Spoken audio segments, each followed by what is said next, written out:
All of these examples are in G minor, and I'll include a link to a backing track in the description if you want something to play along with.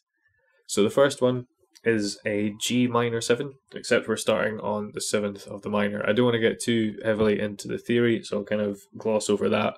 If you would like a video on it, please let me know in the comments below and I'll try and pop one up. So the first shape here, we've got 10 on the G, up to 12, up to 15, miss out the B string entirely, skip over to the E, where we've got 10, 13, and 15. And then just coming back down the same way. These sorts of, there's a few ways to play them. You can pick all the notes if you want, but if you want the fluid legato sound, I'd recommend being on the bridge pickup and try to pick as little as possible, or just where you want the accents to be. I mean, you could do the trick of muting the strings here and just...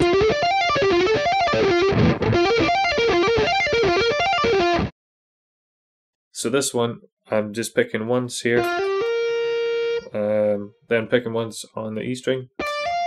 So I'm doing a down on the G, up on the E, and then doing another down on the E for the pull-offs. And this one's probably down on the G. And this one I'm just playing triplets in this example, so I'm going 1, 2, 3, 1, 2, 3, 1, 2, 3, 1, 2, 3.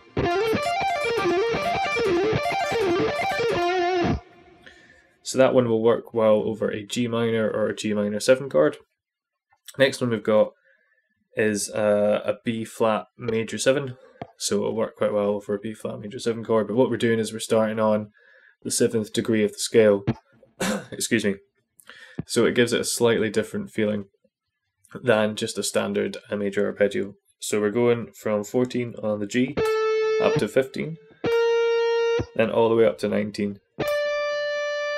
After that, you've got a sort of position shift, and we've got 13 on the E, up to 17, up to 18, and then back down the same way. So 18, 17, 13, down to 19, down to 17, sorry, down to 15, down to 14. So we've got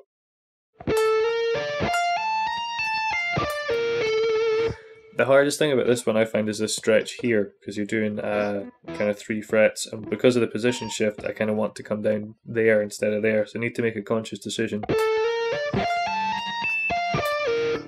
kind of move my hand there.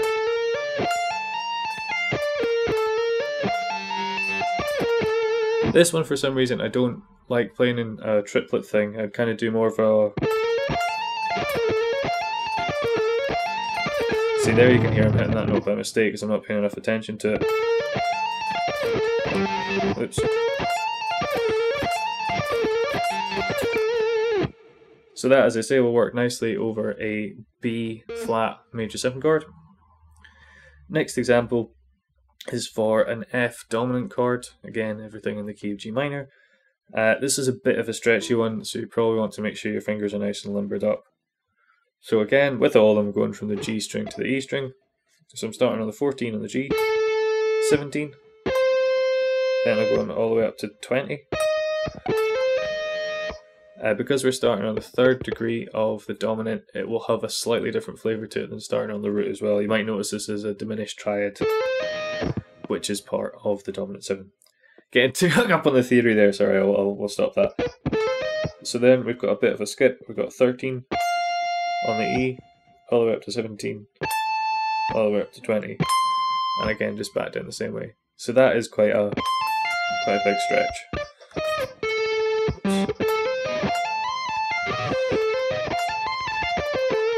You might want to try using your middle finger instead of your 3rd for that one. I don't find that particularly comfortable. For me, it's the 3rd finger. Oops.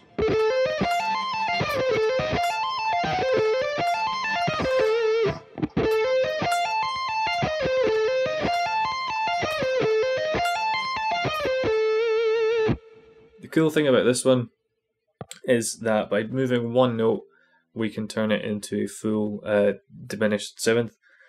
This is particularly good for kind of metal stuff. We're kind of jazz context as well, but metal in particular. And all you do is move this note from here to here, and you have this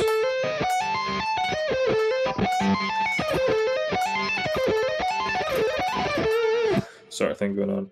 So to put that in context, if we had, for example, an F for G thing,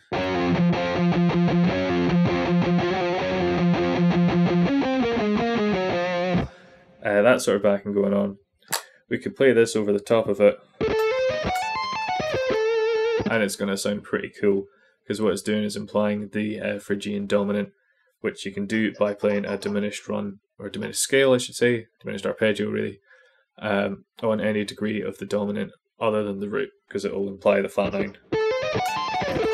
The cool thing about this is because it's stacked in minor thirds, you can add a note up here on the 23rd fret. It's a symmetrical pattern.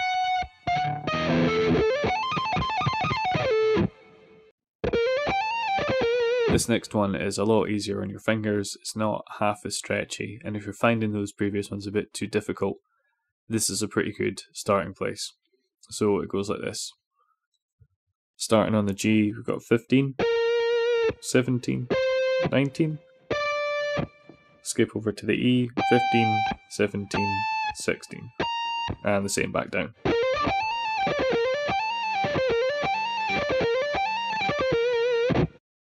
Cool, hopefully that's been of some use to you guys. Please let me know in the comments below. Cheers!